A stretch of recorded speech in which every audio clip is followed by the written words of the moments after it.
Today, on an episode of Just a Girl under a tree reading a book, asking it to love her, I'm walking through the forest, listening to the rain, looking for that spot to sit that's dry so that when I open the book, the pages don't get wet.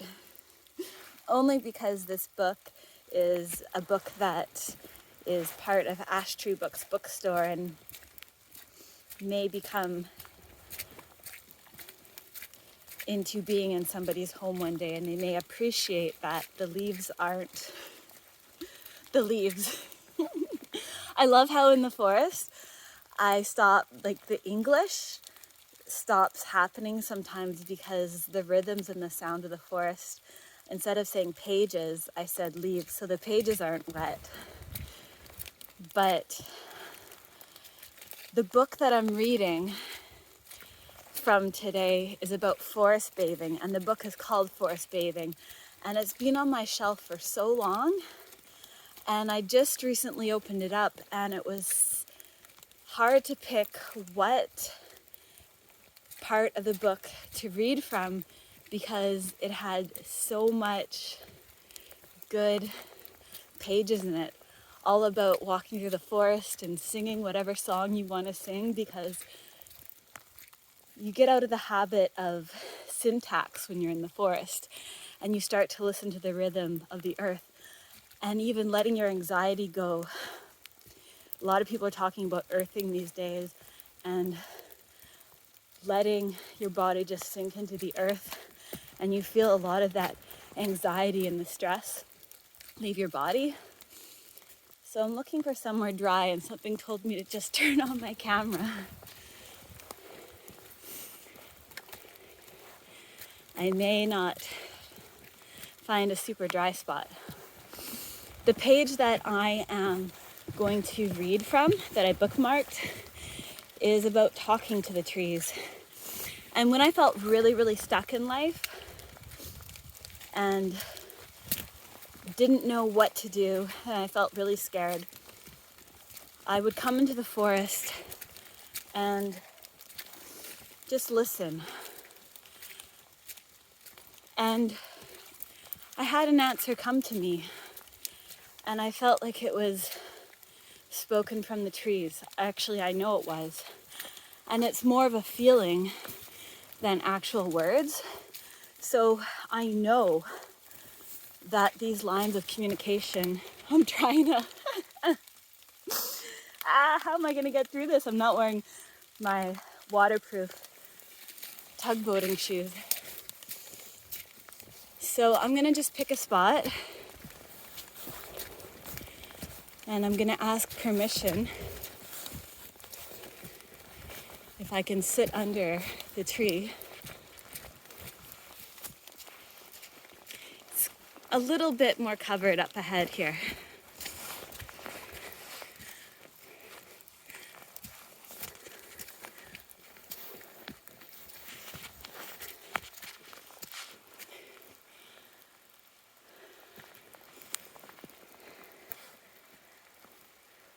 Can I read under you today?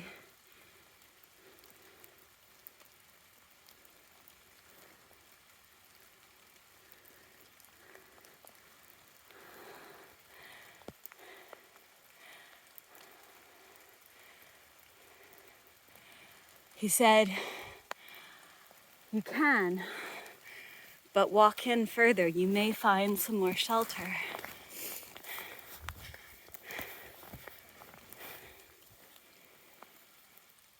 Can I read under you today?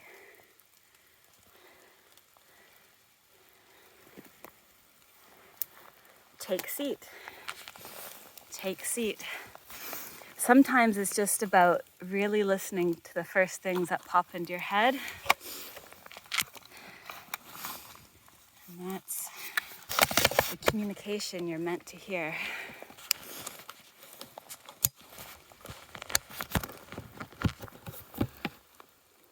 So a rather long introduction to today's reading.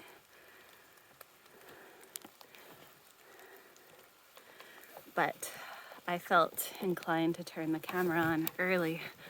I'm just setting up the camera so it doesn't tumble to the ground as I read.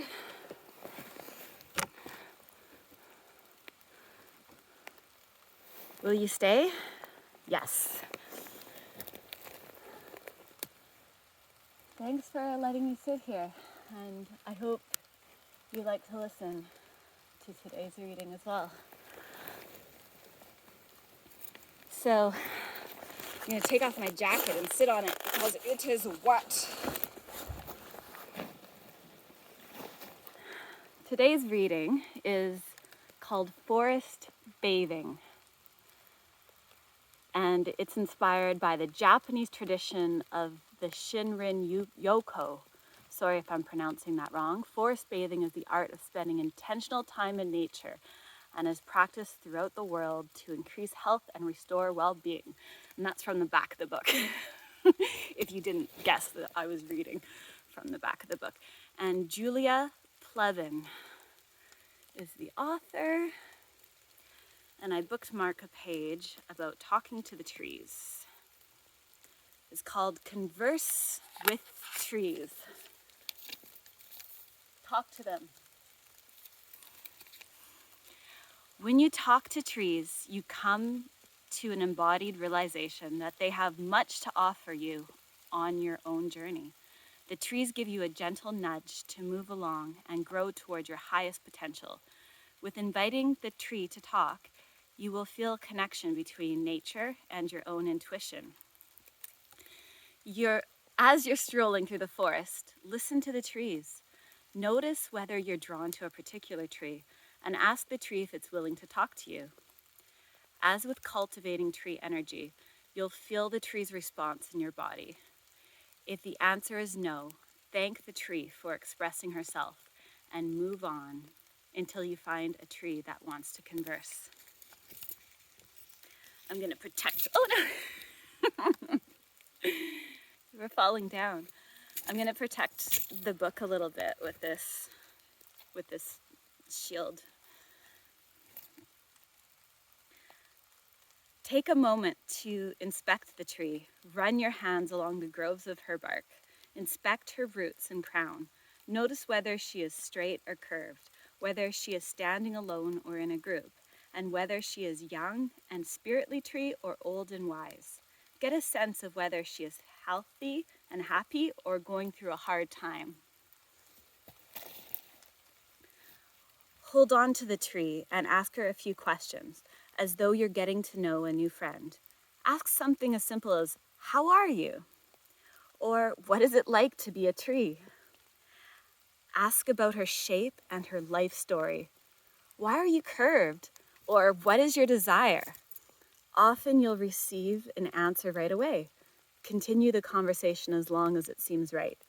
Ask the tree about your own life. Ask for advice or for help with a challenge or an upcoming decision. State your question in a complete sentence. Be clear. Ask the tree for more clarity on answers she gives you. When the conversation feels complete, thank the tree for holding the space and give her an offering or a heartfelt prayer. Something happens when you talk to the trees. The answers are seemingly obvious, yet unexpected. They seem to shake you out of a trance. In an essay called Nature, Ralph Waldo Emerson wrote the following: "They nod to me and I to them. The waving of their boughs in the storm is new to me and old. It takes me by surprise, and yet it is not unknown. Its effect is like that of a higher thought or a better emotion coming over me, when I deemed I was thinking justly or doing right." Trees give us a new perspective we didn't even know we needed. I've led hundreds of people, many of them skeptics, through this practice. Some people are eager to share the thoughts they receive from their conversation, and others like to keep it to themselves. Either way is perfect. Sometimes it's fun and affirming to share your story and hear others, but each of us must do what feels true. This is an intimate connection between you and the tree. If you get anxious about decisions or tend to outsource your decision making, learning to talk to trees will bring more clarity. You allow the power of nature into your life when you ask her for help and guidance. You are not expected to go through life alone. The trees will always support you, and you can ask them a question at any time. Thank you for letting us do this today. And I will offer you a fun song that I'll sing off camera. That's between me and the tree. So, again, that's Forest Bathing by Plevin, and it was so hard to pick just one page to read from.